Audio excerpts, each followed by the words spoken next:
샬롬 반갑습니다. 오늘은 5월 20일 화요일 오늘의 묵상 시작하도록 하겠습니다. 기도하겠습니다. 감사합니다 하나님. 오늘 주님 저희들로 하여금 하나님을 생각하게 하시고 주님 주신 말씀 안에서 살 수 있도록 인도하시니 감사합니다. 오늘도 주님의 말씀이 나의 힘이 되게 하시고 주님의 말씀이 내 생각의 울타리가 되게 하시고 내 생각의 길이 되게 하여 주옵소서. 오늘도 성경 속에 있는 하나님이 생활 속에서 만나는 하나님 되게 하시고 임마누엘의 그 은혜를 오늘도 어, 누리며 살아갈 수 있도록 은총을 더하여 주시옵소서. 예인교회 성도들이 오늘 하루 살아가는 동안 어떠한 일을 만나고 어떠한 이야기를 듣고 무엇을 보고 경험할 때에 하나님이 함께하여 주옵시고 그래서 하나님으로 인한 그 감사와 그 기쁨이 고백되어질 수 있도록 인도하여 주옵소서. 예수님의 이름으로 축복하고 기도합니다. 아멘. 예, 오늘 여러분 함께 우리가 먼저 열왕기상 13장 말씀을 우리가 읽었습니다. 열왕기상 13장은 본격적으로 하나님이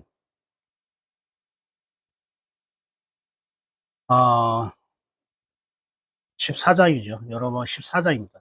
하나님이 본격적으로 그 북이스라엘에 대해서 그 남유다에 대해서 하나님께서 심판하시는 말씀이라고 해야 될까요? 북이스라엘과 남유다에 대한 하나님의 반응. 다른 말로 말하면 북이스라엘이 하나님에 대한 태도에 대한 하나님의 어떠한 결과, 그리고 남유다도 하나님을 믿는 그 태도에 대해서 하나님이 어떠한 반응을 보이시는지, 하나님의 결과가 무엇인지 보여주고 있습니다. 특히 열왕기상 14장은 어떻게 시작하고 있냐면 여로보암, 여러분이 헷갈리면 안 된다겠죠? 이제 이스라엘이라는 나라가 두 나라로 갈라졌어요. 북이스라엘과 남유다. 지금 말하고 있는 거는 북이스라엘입니다. 우리나라의 남한, 북한 이렇게 생각해도 괜찮을 것 같아요.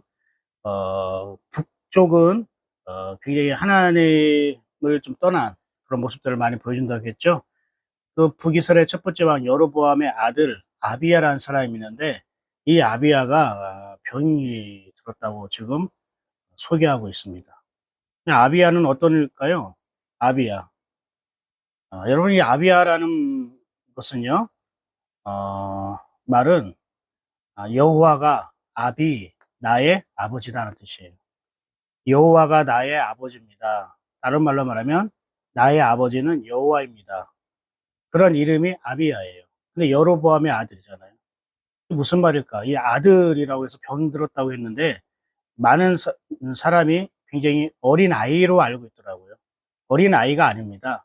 이 장성한 그런 군대를 가거나 어떠한 종이나 노예로 하인으로 일할 수 있는 그러한 시기, 그게 바로 여기서 그 아들을 말하는 거예요. 그 병들었어요. 병들다 보니까 이 여로보암 왕이 자기 아내를 시켜서 아히야라는 선지자한테 가게, 실로에 있는 아히야. 근데 이 실로에 있는 아히야에게 갈 때 여로보암의 왕인 줄 모르게, 여로보암의 아내인 줄 모르게 변장해서 가라고 그래요. 그런데 그 전에 하나님이 이 아히야에게 먼저 말씀하십니다. 뭐라고 말씀하시냐면은 여로보암의 아내가 변장해서 너에게 찾아올 거야. 그러니까 이러쿵저러쿵 얘기해라. 너에게 일러준 말을 그대로 전해라. 라고 얘기를 합니다. 그게 바로, 이 얘기하라고 합니다. 그래서, 그, 아이야라는 선지자가, 그 여로보암의 아내에게 사실 그대로 얘기하죠. 무슨 말입니까? 하나님께서도 진노하고 심판하시겠다는 거예요. 너의 나라를. 그리고 그 아이는 죽을 것이라고 얘기하는 거예요. 이게 얼마나 청천벽력 같은 그런 소리입니까? 자기는 아이를 살리기 위해서 이 아이를 살려달라고 찾아간 건데 하나님은 이 아이를 살리는 게 아니라 이 아들을 여로보암의 아들을 죽이겠다고 말하는 겁니다. 와, 이게 정말로 이게 재앙의 시작이라고 할 수 있을까요? 그러나 그 이면에는 하나님의 또 다른 또한 의도가 있는 것입니다. 첫 번째 우리가 여기서 바라봐야 할 것은요. 4절 봅시다. 4절 봐요. 여로보암의 아내가 그대로 하여 일어나 실로로 가서 아이야의 집에 이르니 아이야는 나이가 많아 눈이 어두워 보지 못하더라. 아이야 선지자는 늙었어요. 나이가 많아서 눈이 어두워서 보지 못하더라. 이것을 꼭 영적으로 해석할 필요가 없어요. 눈이 어둡고 보지 못하니까 마치 주일 설교 그 맹인처럼 영적 분별력이 없는 그러니까 하나님과 관계가 이렇게 그러한 타락한 선지자인가? 우리가 그렇게 지레짐작으로 생각하면 안 됩니다. 5절을 보면은 어떻게 시작합니까? 여호와께서 아이에게 이르시되 여호와께서 아이에게 이르셨어요. 하나님이 아이에게 이렇게 말씀을 전했단 말이에요. 이 당시에 하나님의 말씀을 듣는다는 거는요, 이 당시에는 성령의 시대는 아니었지만, 하나님이 그 사람에게 임하셔서 말씀하신다라는 그런 그 내용이거든요. 그러니까 이 아이에게 임하셨다는 거예요. 그리고 말씀하셨다는 거예요. 무엇을 말합니까? 비록 육신적으로는 나이가 많고 어두워서 육신적으로는 잘 분별하지 못하지만 영적인 것, 하나님의 것에서는 분별할 수 있고 하나님의 음성을 듣고 사는 그러한 선지자라는 걸 말하고 있는 거죠. 하나님이 이 아이야를 통해 말씀하신다는 것은 계속 이 아이야를 통해서 하나님께서 계속 하실 일이 있고 이 아이야가 계속 하나님을 구하고 찾는 사람이었다는 걸 말하는 거예요. 그러니까 여러분 육신적으로 육신의 형편이 힘들고 약하고 병들고 그런다 할지라도 그 영적인 거하고는 이게 상관관계, 그 비례관계가 아니라는 걸 알아야 됩니다. 육신은 연약할지라도 하나님은 그를 통해 일하시고 그에게 말씀을 하시고 그에게 임하신다는 것을 우리가 꼭 기억했으면 좋겠어요. 이 아이야 선지자가 하나님 말씀 그대로 얘기를 합니다. 그러면서 그 아내가 변장해서 오는 것까지 다 압니다. 하나님께서 알려주신 거죠. 그리고 나서 뭐라고 얘기하면은 8절 보세요. 여로보암에게 가서 말하래요. 7절에 가면 넌 여로보암에게 말해라 하면서 나라를 다윗의 집에서 찢어내어 내게 주었거든. 하나님이. 그러니까 다윗의 집에서 분리해서 내가 너에게 한 나라를 줬다는 거예요. 너는 내 종 다윗이 내 명령을 지켜 진심으로 나를 따르며 나 보기에 정직한 일만 행하였음과 같지 않아. 다윗의 길을 걷지 않았다고 말씀하는 거예요. 여러분 이것을 좀 잘 아셔야 돼요. 다윗의 길을 걷지 않았다. 누가요? 르호보암 왕이. 그러면서 뭐라고 얘기하면 네 이전 사람들보다도 더 악을 행하고 가서 너를 위하여 다른 신을 만들며 우상을 부어 만들어 나를 노엽게 하고 나를 내 등 뒤에서 버렸도다. 네. 하나님이 왜 다윗의 나라를 두 개로 나누시고 그리고 북이스라엘 왕으로 여로보암을 삼으셨나? 7절 보면은 내가 너를 백성 중에서 들어 내 백성 이스라엘의 주권자가 되게 하시고 비록 여로보암이 쿠데타로 떨어져 나갔지만 이건 하나님 허락하시는 거예요. 허락하셨다는 거예요. 왜? 내가 너를 통해서 이스라엘의 주권자가 돼 한 이유는 다윗의 그러한 길, 하나님 보시기에 바르고 그리고 하나님 보시기에 하나님께 관심 있고 하나님 나라에 관심 있었던 그 다윗의 길을 걷게 하기 위해서 너에게 한 거야. 왜? 지금 솔로몬의 그 아들은 이미 거기서부터 벗어났기 때문에 그래서 너는 다윗의 가문은 아니지만 그래도 내가 다윗의 길을 걷게 하려고 이스라엘을 두 나라로 나눠서 너에게 한 나라로 맡긴 거라는 거예요. 무슨 말이냐? 여로보암도 쿠데타를 일으켜서 어, 자기가 나라를 차지한 한 거예요. 하나님이 보실 때 네가 의로워서 내가 너를 왕으로 세웠다는 게 아니에요. 네가 잘하기 때문에 하나님 보기에 정직하고 바르기 때문에 내가 너를 왕으로 세운 게 아니라 하나님이 하실 일이 있기 때문에 너를 왕으로 세웠다는 거예요. 그러니까 네가 믿음이 있어서가 아니라 하나님이 이루실 뜻이 있기 때문에 내가 너를 주권자로 세웠다는 거예요.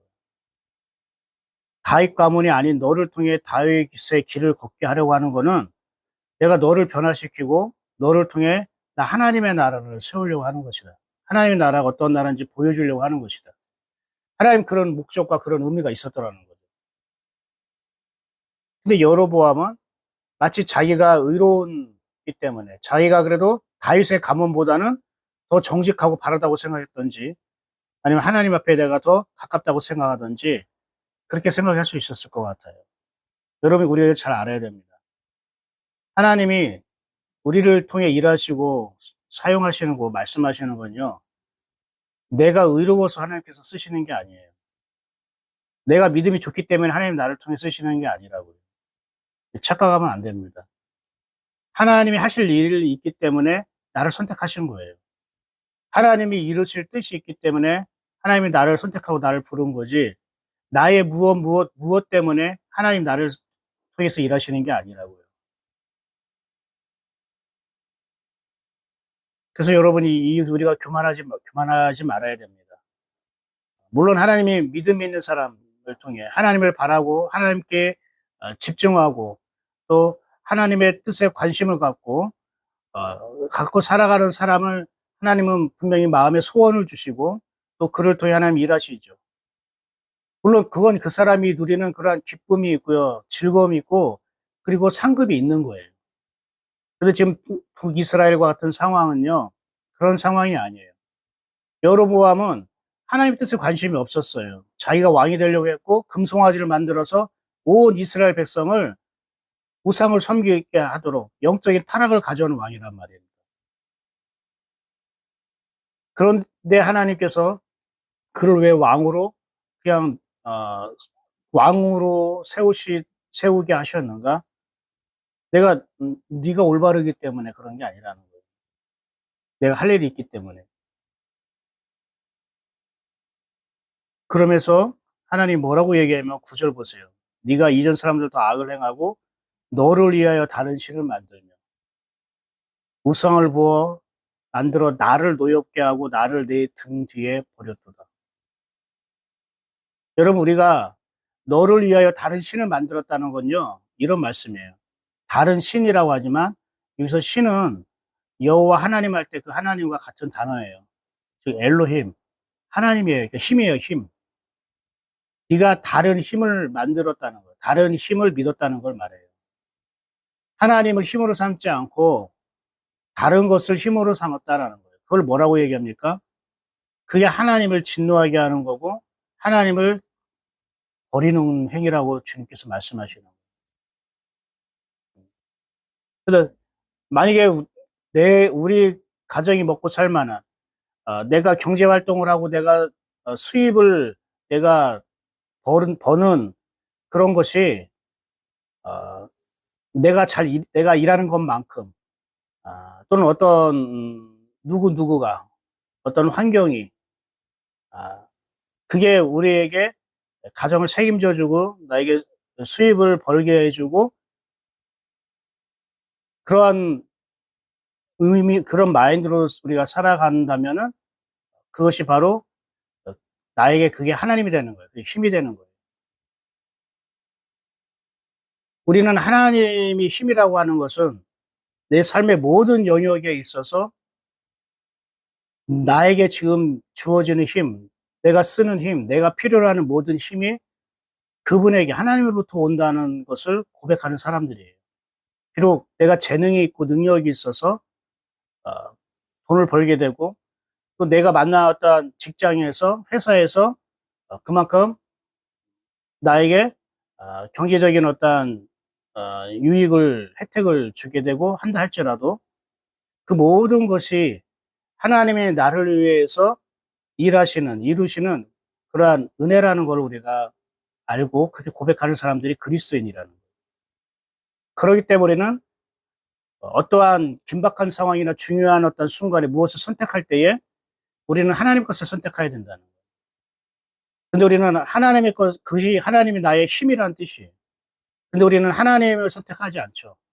어떤 사람과의 관계 때문에 그 사람이 원하고 요구하는 걸 선택한다든지, 우리가 하나님 앞에 우리가 서야 할 어떤 예배나 어떤 말씀이나 하나님 앞에 서야 할 어떤 정직이나 이러한 그 마음보다는 당장에 내가 급하고 해결해야 될 어떤 문제들, 어떤 그런 것들을 우리가 먼저 선택하는 것이 선택하기도 하잖아요.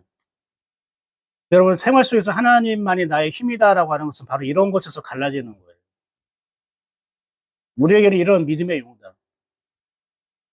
사람들과의 관계가 무서워서 어, 그 사람이 원하는 걸 선택하는 게 아니라 하나님과 나의 관계가 더 가치 있고 소중하기 때문에 이걸 지키기 위해서 사람과의 관계나 사람으로부터 오는 것들을 내가 선택하지 않는 그런 믿음, 그런 용기. 그게 하나님을 힘으로 삼을 때 일어나는 거예요. 근데 하나님을 정말로 내 인생에, 내 생명에, 우리 가정의 힘이라고 생각하지 아니하면 내가 눈치 보면서 일하게 되고 내가 세상의 어떠한 끌려다니면서 내가 살아가게 된다는 거예요. 그럴 때 신앙에 굉장히 공고함이 오고요. 그럴 때 영적으로 막히는 것들이 계속 이게 해결되지 않는 거예요. 계속 영적으로 막히게 돼요. 그래서 여러분, 어, 여러분들이 이 말씀을 들으면서 나는 정말 나의 모든 힘은 하나님을 주어지는 건가? 아니면 내 주변에 경제권을 쥐고 있는 어떤 사람이나 회사나 아, 어떤 그러한 세상적인 것들로 내가 생각하고 있지는 않은지 여러분이 잘 생각해 보십시오. 정말 나는 하나님이 정말 나의 힘인가? 모든 영역에 있어서 힘입니다. 보이는 영역이든 보이지 않는 이든 경제 물질적인 영역뿐만 아니라 여러분 우리의 정신적인 문제든 여러 가지 관계적인 문제든 다 거기서부터 우리는 하나님만이 우리의 힘이 되신다는 걸 알아야 돼요. 그 하나님이 나의 힘입니다라는 신앙이 다시 회복되었으면 좋겠습니다. 더 세상 사람의 눈치를 보고 끌려가지 말고 하나님의 것을 택할 때에는 하나님 앞에 설 때에는 정말로 내가 다른 거 두려워하지 않고 다 잃어버리고 빼앗긴다 할지라도 하나님 것을 택할 수 있는 하나님만이 나의 힘이다라고 고백할 수 있는 그런 저희와 여러분 되었으면 좋겠습니다. 또 말하고 이제 무슨 말하고 13절을 보십시오. 13절에 하나님이 그 여로보암의 아들 아비야를 데려가신 이유를 이렇게 얘기합니다. 12절 보십시오.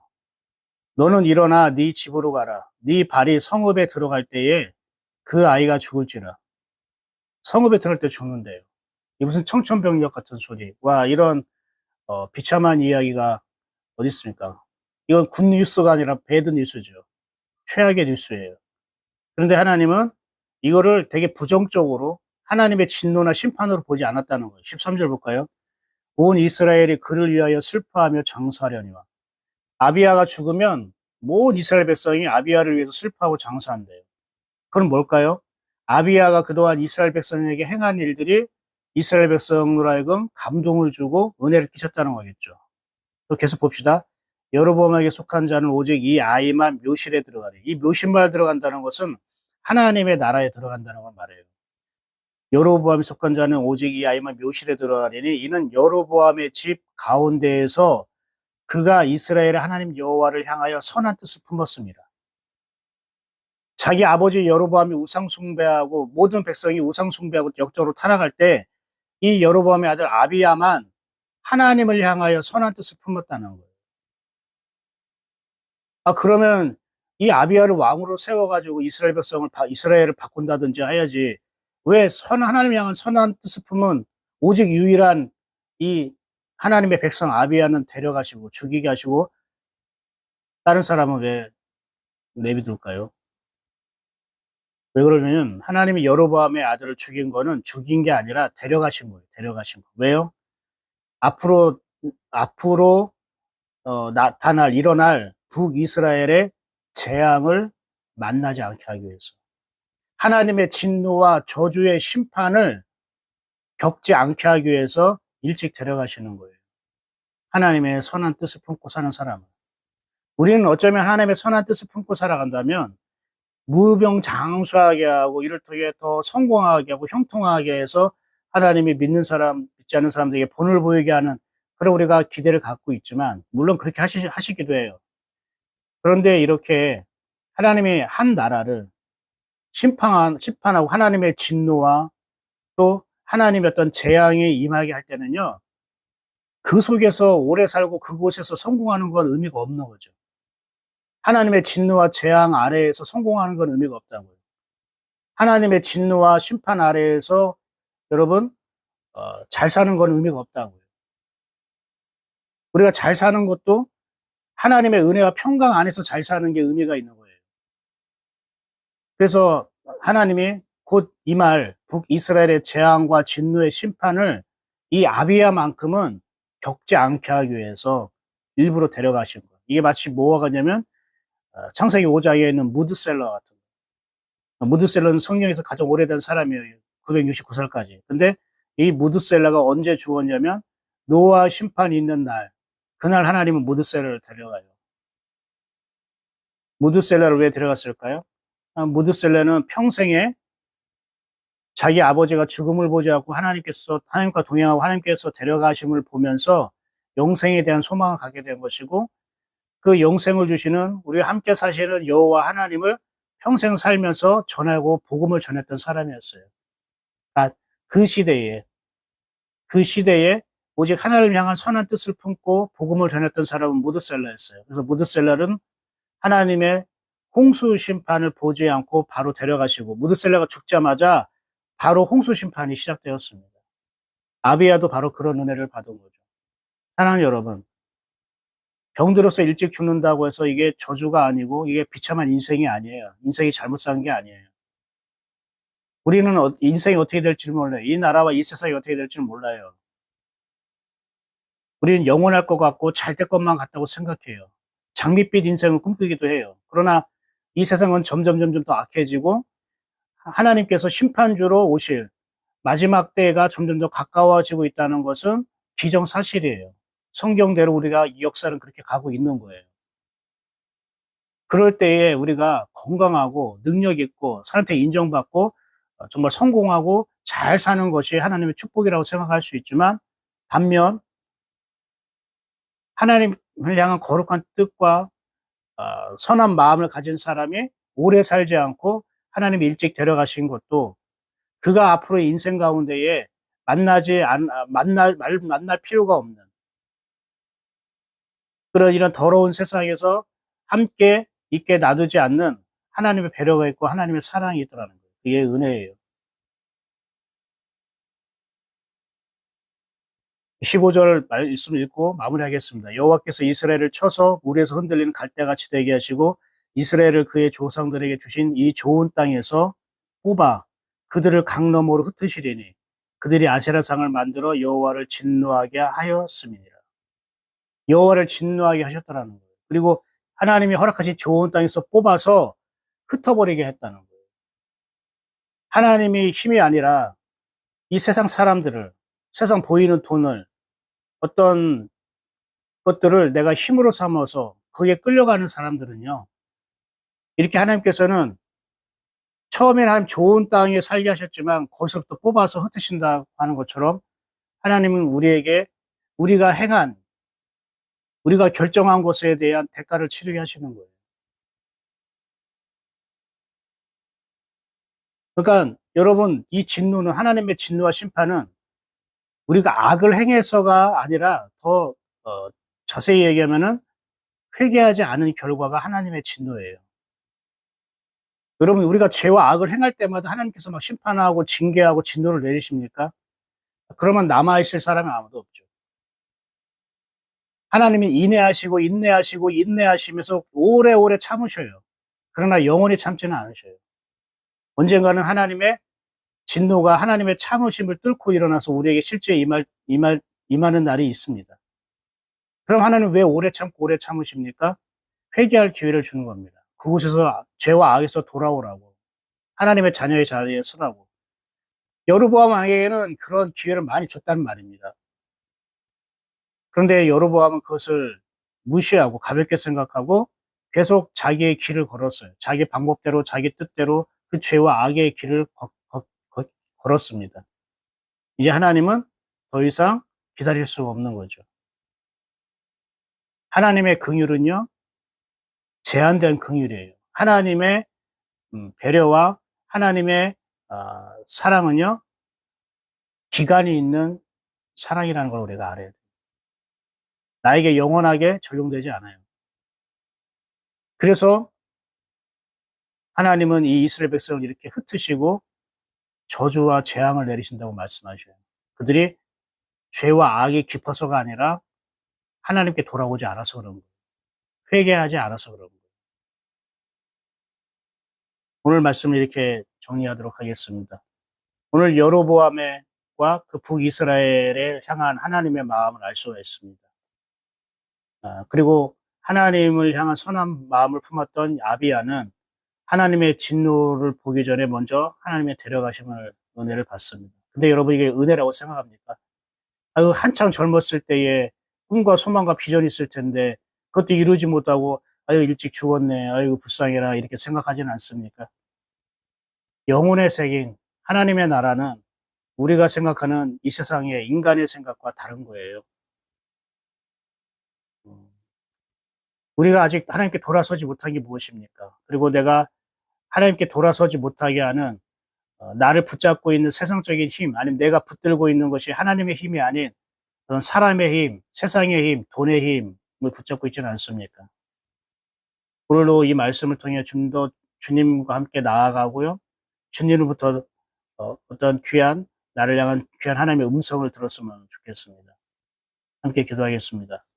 감사합니다. 하나님 오늘 주신 말씀을 통해 우리가 무엇을 생각해야 되고 무엇을 붙잡아야 될지 한번 우리가 생각하고 또한 무엇보다도 우리가 결단하고 또 우리가 결심이 일어날 수 있도록 인도하여 주시옵소서. 하나님만이 나의 힘이 됨을 오늘도 누리며 또 경험하며 살고 싶습니다. 하나님이 나에게 많은 기회를 돌아오라고 기회를 주셨는데 아직 내가 버티고 있거나 아직 내가 세상적인 것들을 더 붙잡고 있거나 아니면 그것을 내가 가볍게 생각하고 무시하고 있지는 않은지 하나님의 진노와 재앙이 일어나기 전에 우리가 주님께 돌아갈 수 있도록 은혜를 더하여 주옵시고 오늘이 바로 그 시간이 되게 하여 주시옵소서. 항상 우리를 사랑하시고 기다리시는 아버지 하나님 찬양합니다. 그러나 그 하나님의 사랑과 기다리심을 내가 만만치 경홀히 여기지 않게 해 주시고 나와 함께 사시는 그리고 나를 통해 하나님의 그 뜻과 나라가 이루어지기를 기대하고 소망하는 그 하나님과 우리가 같은 마음을 품고 살아가는 복된 하루 되게 하여 주시옵소서. 예수 그리스도 이름으로 축복하고 기도합니다. 아멘.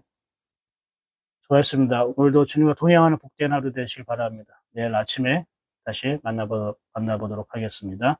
샬롬.